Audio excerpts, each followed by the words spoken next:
Alright guys, today we are going to be giving our first impressions on Far Cry 5.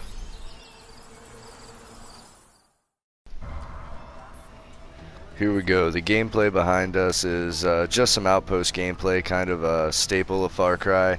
They've always been very good at delivering this experience, kind of the take it in your own sort of way. Go in, kill all the people, very simple. There's alarms that you have to take out in case you never played the game before. It's really simple, and then you can use whatever amenities the outpost may have to offer. Very simple, very well done as usual. That's about it when it comes to Outpost. If you've never played it before, just that alone is just really fun, so I'd definitely give that a shot. There's also a wide variety of enemies within the game. There's normal characters, which will be sporting pistols, shotguns, assault rifles. Not that hard to kill, really. Then next up you'll have the heavies. So far what we've encountered is extra armor, and normally a light machine gun, if not a flamethrower. Those ones you definitely want to exercise a bit of caution with. Then you have the angelics, or angels. They have a little bit of a drug going on. They're pretty high, crazy as hell. They have no problems ripping you limb from limb, and they also take a little bit of an extra effort to take down. Then you also have the animals. Some of them will have wolves and dogs. Not too bad, but definitely sneaky little bastards.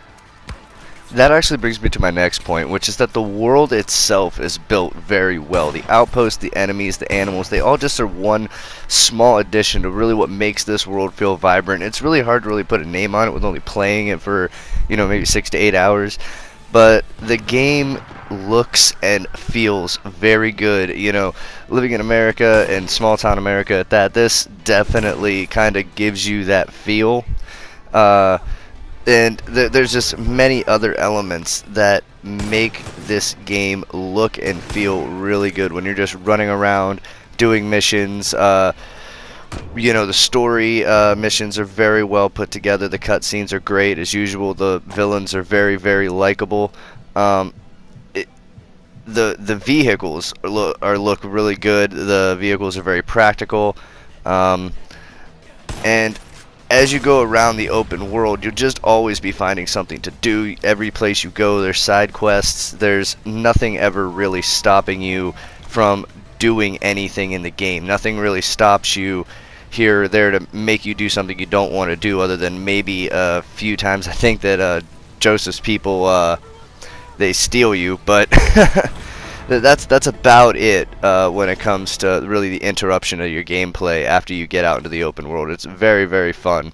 So that's just the main point, is the world itself is built very, very well for any game I've seen in the past 2 to 3 years.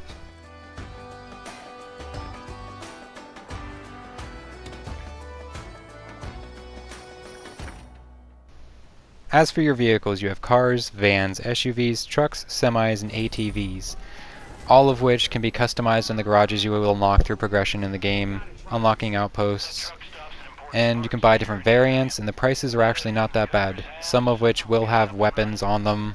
A little bit more extra money, but definitely worth it. They don't have a cooldown time or ammo capacity, so just lay waste to anything and everything. The road is yours.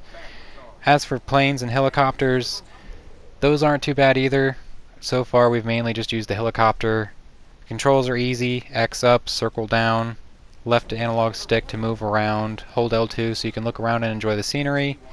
Easy as can be. The shops for buying and customizing cars, however, definitely need a little more TLC. We'll have to let you know as we progress with that, but so far, definitely a blast. I would recommend buying your own personal vehicle. It's way more fun. Dude, you forgot to tell them about the boats, man. Oh yeah, we don't know anything about the boats. We got on a couple dinghies, but that's about it. Other than that, there's a boat shop that we know of where we assume you can buy and customize your own boat. We don't really know anything about that yet because we haven't done it, but it is definitely something I want to check out. And one of the cool things about this game is the fact that it just has a bit more difficulty than the others. The other games were, I don't want to say they were easy, but they were a little bit more user friendly. This game is actually a bit more difficult if you're not playing a bit more conservative, and that actually makes it a bit more fun. Dying really isn't too big of a deal, but at least in my opinion. But the overall that difficulty makes it fun, and it actually makes the gun for hire tokens, which they've revamped a little bit since the last game. The gun for hire tokens now, they're actually people that you meet in the world, and when you meet those people, you usually have to complete a quest for them of some sort, and then you can add them to your roster. When you go down in combat, they will come and they will revive you, and that is very, very helpful. It makes it so you don't have to restart the entire outpost or mission or what have you, and they can really help you out of some cool situations. And so far, I know you can get like a bear and a dog, and other people, and they can also not be upgradable. Once they get so many kills, they'll kind of get abilities, and that is a really cool feature that you didn't have in the last game. As of now, I can only hold one gun per hire token while in single player, but I think that you can get more. I'm not 100% sure, so don't quote us on that. But that part has been revamped a lot, and it's really cool, and they actually feel very helpful. They don't feel like stupid AI anymore like they used to, and they'll actually kind of follow your orders and do what you want them to do, play stealth. It's really, really cool how much they've improved since Far Cry 4. For your assortment of badassery, you have a wide variety of pistols, couple revolvers, SMGs, one of which you can have for free, the MP5K, if you're signed in with a Ubisoft account. There's assault rifles, LMGs, good portion of sniper rifles, including the 50 cal, definitely a fan favorite, and some rifles, which are essentially just old-fashioned pump rifles and such. Definitely really fun. You saw that us using it in the very first outpost takeover. There's also a slingshot and a regular and compound bow.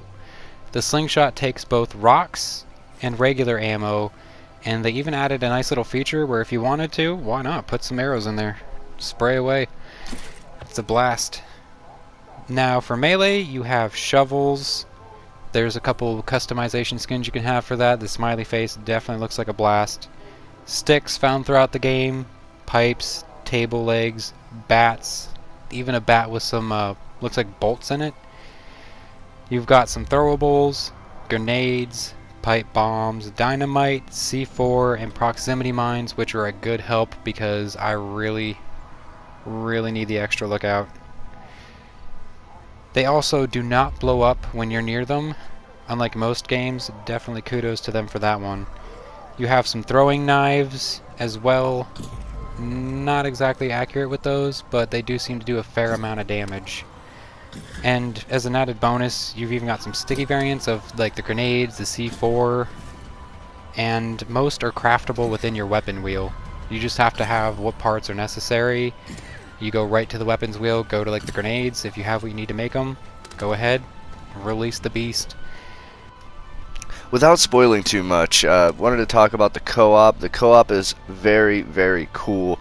You can basically play from start to finish. Not the very start. I think you got to play about 15 minutes of the game, and then you can hop in. Me and Thelios were together within about 15 minutes of playing the game, doing co-op and just raising hell in the open world, and that was just really cool. You've never been able to really do that in other Far Cry games. In Far Cry 4, I think it took a little bit longer to be able to open up the co-op and start playing together with your friends, but that is just kind of the way I think the game is really supposed to be played, after you get out there start to finish with another person.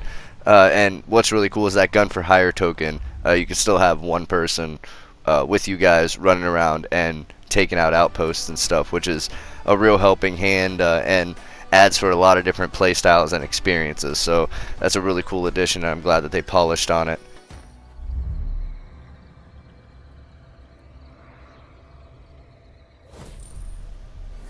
To wrap this video up, we feel as though this game definitely was the best Far Cry so far. It feels like they've improved the game and added a fair amount of new features, especially with your ability to go and explore the map. You don't have to worry about unlocking anything. You're free to roam anywhere as you please. And it's also really immersive and addicting. I find myself hard to put this down because you always want to know what the cult's next move is and how you're going to retaliate. What are you going to capture next? How is this going to play out? And with all the personalization on top of that, just makes it so amazing. I find myself quite a bit trying to find a goal. I want a gun, do I want a certain skin, and I will grind like crazy to achieve that. And it definitely helps having a different weapon than the starter weapon. Nothing against it, it's just I find hard to use, but that's just me. So, this has been the Loathsome Duo with our first impression of Far Cry 5, and we hope you enjoyed it as much as we enjoyed making it. As always, feel free to like, comment, and subscribe. Let us know what you thought, and we will see you next time.